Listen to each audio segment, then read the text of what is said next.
يلا بقى نبتدي جزء من الفوتوشوب، من اهم الاجزاء بتاعه الفوتوشوب، وده الجزء اللي بيمثل يعني اغلب السحر في الفوتوشوب، وهو الريتاتش. ازاي انا اضيف على الصوره حاجه هي مش موجوده فيها، او اشيل منها حاجه هي موجوده فيها.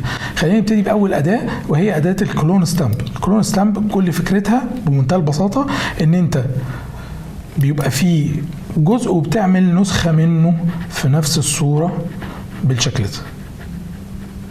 تقدر تعمل نسخه او تعمل اكتر من نسخه بالشكل ده.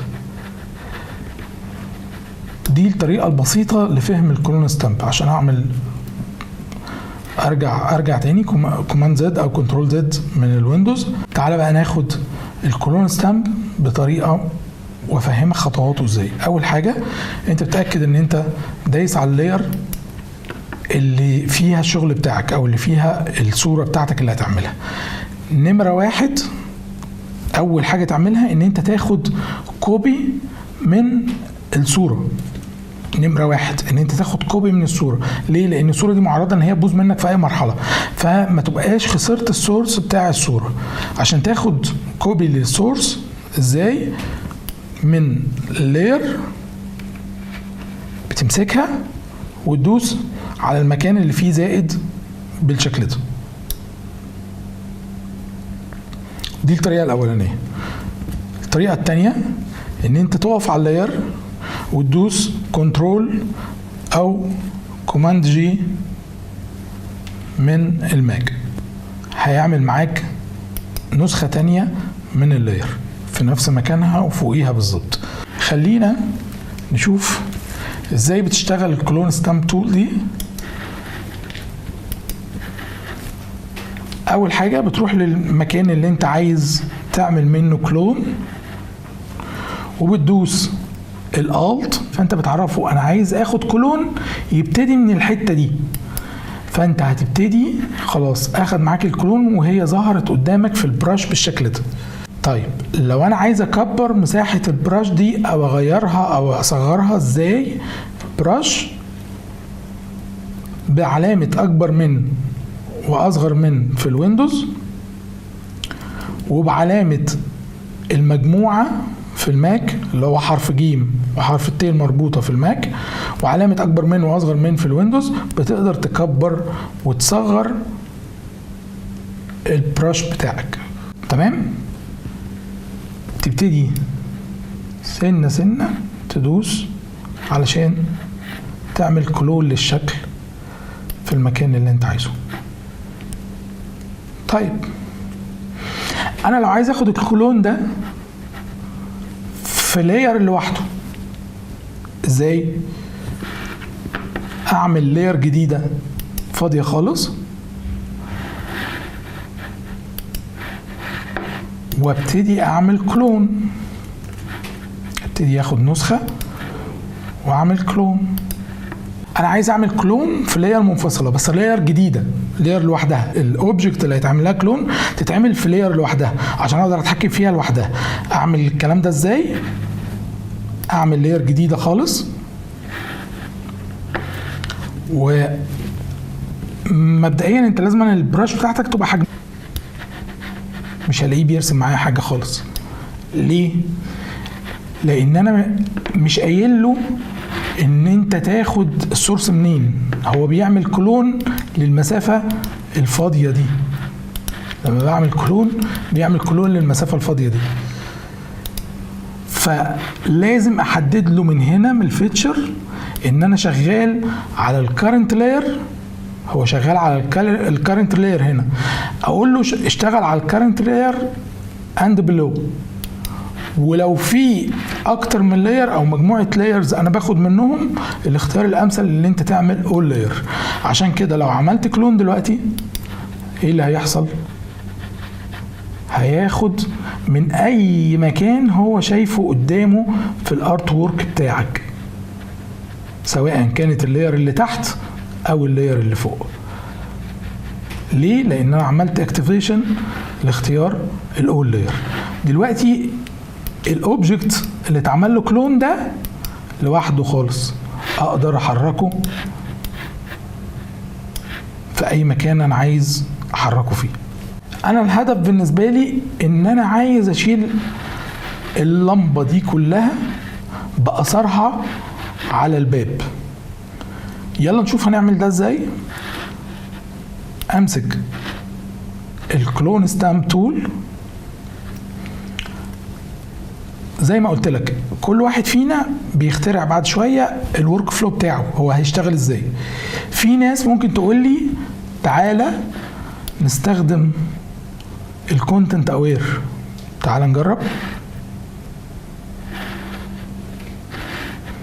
نروح نقف في اللاير اللي هي فيها الصورة ونعمل كليك يمين في الكونتنت اوير. ايه اللي حصل؟ عمل نتيجة معايا. لكن لو جينا عملنا زوم ان وهقول لك قاعدة ذهبية تحطها في حلقة في ودنك، الديزاينر كويس هو الديزاينر اللي بيهتم بالتفاصيل. على قد اهتمامك بالتفاصيل على قد جودتك. وارجو ان انت تكون واخد بالك ان انا قبل ما اعمل الكونتنت اوير عملت ايه؟ عملت سيلكشن على المكان اللي انا عايز اعمل فيه كونتنت اوير. طيب تعال نشوف هنا في تفصيله وقعت مني. لو دخلت زوم ان وقلنا ان الزوم ان بكنترول زائد، لو المكان كبر قوي مني بالشكل ده وعايز اتحرك جوه الصوره بالهاند او اختصارها سبيس، تقدر تمسك بسبيس وتحرك تعمل نافيجيشن جوه الصوره بالشكل ده. المنطقه دي ضربت. دلوقتي انا عملت دي سيلكت علشان اشيل السلكشن، والسلكشن ليه علاقه بالكلون هنقولها كمان شويه. هو السلكشن في الواقع ليه علاقه بكل حاجه في الفوتوشوب، من ضمنها الكلون ستامب تول. اجي اقف على الكلون ستامب او اختصارها حرف الاس من الكيبورد، وفي النهايه الكلون زي ما احنا قلنا برش عشان اكبرها واصغرها باكبر من واصغر من، او علامه المجموعه اللي هو جيم وه في الماك.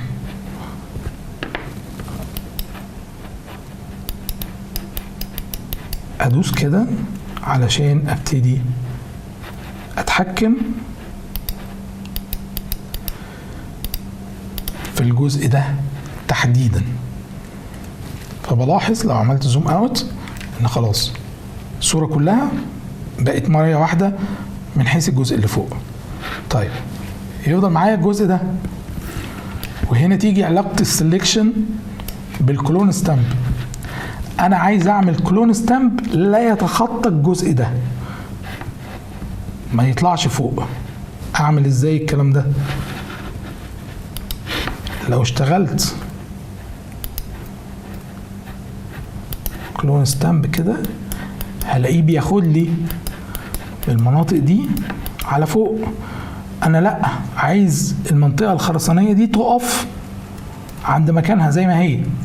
يبقى ادوس كنترول زد اكتر من مرة عشان يرجعني للوضع اللي انا كنت عليه، واحدد المنطقة دي اعمل لها سيلكشن.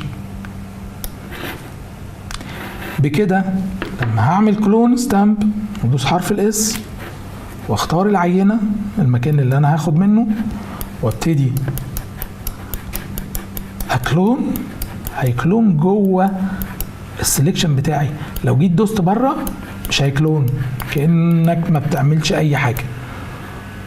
لكن انت واخد بالك البوينتر فين، واخد بالك من علامة الزائد، يبقى لازم تركز جدا في علامة الزائد دي، لان هو ده المكان اللي بيكلون منه. اكلون الحتة الفاتحة في الحتة الفاتحة، واكلون الحتة الغامقة في الحتة الغامقة. لما اكون بشتغل على الجزء الفاتح اجي من هنا، لما اكون بشتغل على الجزء الغامق اجي من هنا.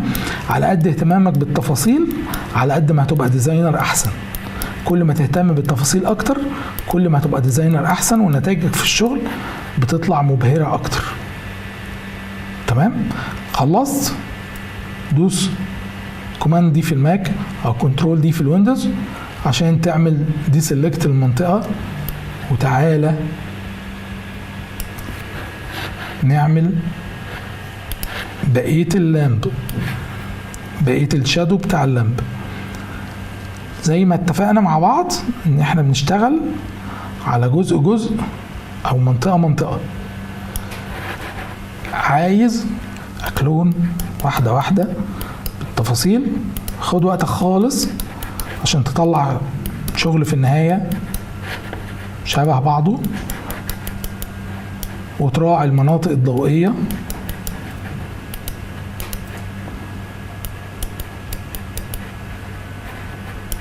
بالشكل ده تقدر تاخد وقتك وتقدر تتدرب عليها كويس جدا، لاني هسيب لك الصورة دي في اللينك بتاع المصادر. في النهاية هتبقى عملت اللي انت عايزه، هتبقى عملت التمرين ده صح لما تخفي اي اثر للمصباح او الشادو بتاعه.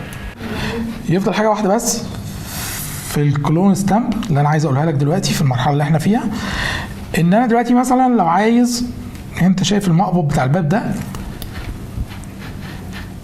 انا عايز اخد نسخة من هنا واخليها تتنقل هنا. هيبقى عندي مشكلة، ايه هي؟ ان انا لو جيت عملت كلون ستامب كده هنا،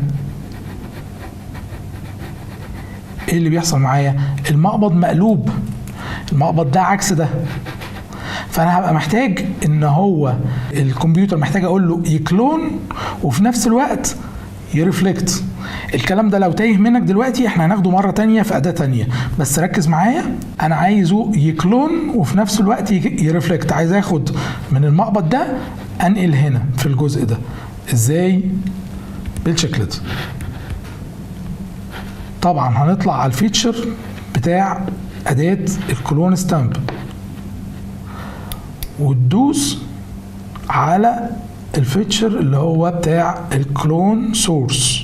اوكي، هيطلع لك بالشكل ده. تختار في لاير 1 هيعمل ايه. انت كده هتختار مصدر جديد او سورس جديد للكلون، وقول له ان النتيجة بتاعته هنا لازم يبقى ريفلكت. دلوقتي هعمل لها فليبنج، هقلبها هوريزونتال بالشكل ده. انا دلوقتي لو خدت نسخة من هنا، هو اوتوماتيكلي هيبتدي ياخدها هوريزونتالي بالشكل ده. هو بياخدها مقلوبة بالشكل ده، بالشكل اللي انت شايفه. خد وقتك خالص.